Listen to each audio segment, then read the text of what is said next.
The year is 1088. The Almoravids are sieging the fort of Aledo in the province of Murcia. The supply lines are disrupted and winter is coming.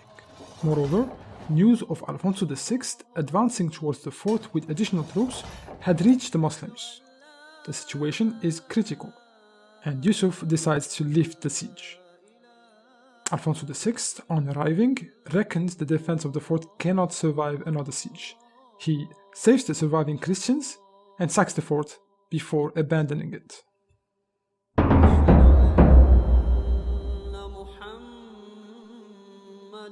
Let us go back a few months.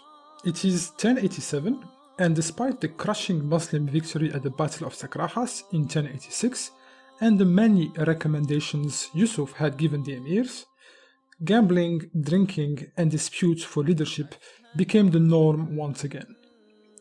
At the same time, news of the return of Yusuf to North Africa had reached Alfonso. Now was the time to act, he reckoned. He sends a call to his allied Crusader states for help against the Almoravids. The states of Genoa and Pisa respond to the call with 400 boats, with close to 12,000 soldiers. The Crusader forces land on the eastern coast of the peninsula and start raiding the east of the Andalusian Emirates. They know that the Almoravids under Sir Abu Bakr were further west in the Emirates of Badajoz and Sevilla. The Crusaders then take hold of the strategic fort of Aledo, in the province of Murcia. From there, they build a base in the heartland of the Islamic territory and start to lead raids on the nearby cities. And Mu'tamid knew what he had to do.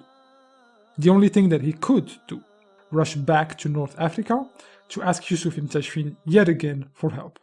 Yusuf, conscious of his religious duty to protect his fellow Muslim brothers, would graciously accept and start preparing his armies once more for battle.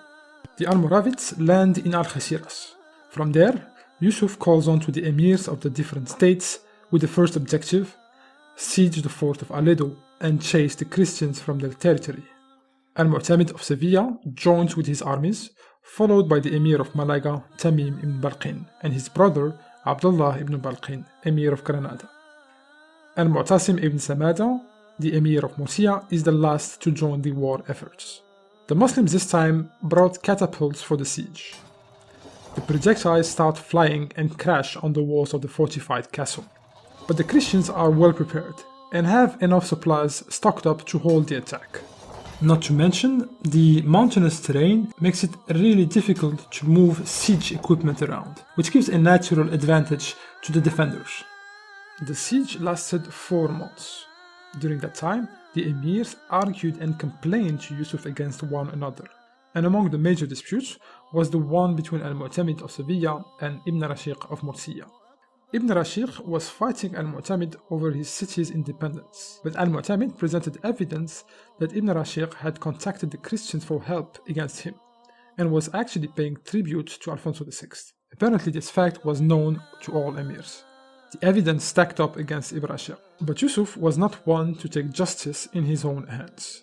He handed over the case to the fuqaha so they could provide him with a ruling from the Islamic jurisprudence. And justice was served.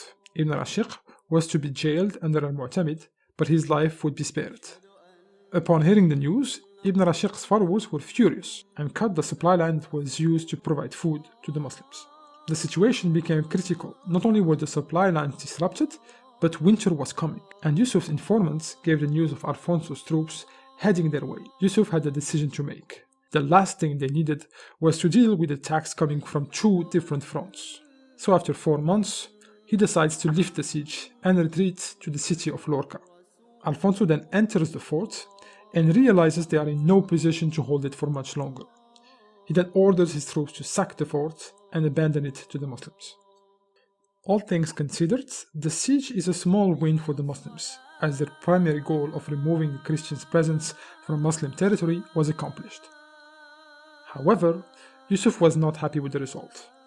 His overarching goal still remains to liberate all of Spain from the Christians. Plus, this 4-month operation only increased his conviction that the emirs of Spain were not fit for leadership, and had no other interest than remaining on their thrones. At the same time, the Andalusians' love for Yusuf's manners and noble character grew stronger. And not unlike a lot of the early Muslim conquest, the Muslims conquered the hearts of the locals first by bringing justice to an otherwise oppressed population. Now, armed with a legal ruling from the Fuqaha of Al-Andalus, the stage is set for Yusuf and the Almoravids to fully take control of Islamic Spain in the next few years. Now firmly in control of all of Northwest Africa and Islamic Spain, the military might of the Almoravids was at its peak.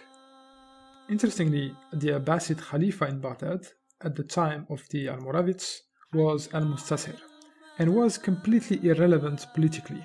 He barely ruled over his own city. Yusuf could have just as well decided that the Caliph in Baghdad, drowning in his love for alcohol and women, was no longer fit for rulership, and the Almoravids could have walked to Baghdad and taken control of the whole Muslim Ummah. However, Yusuf was not one to take such matters lightly.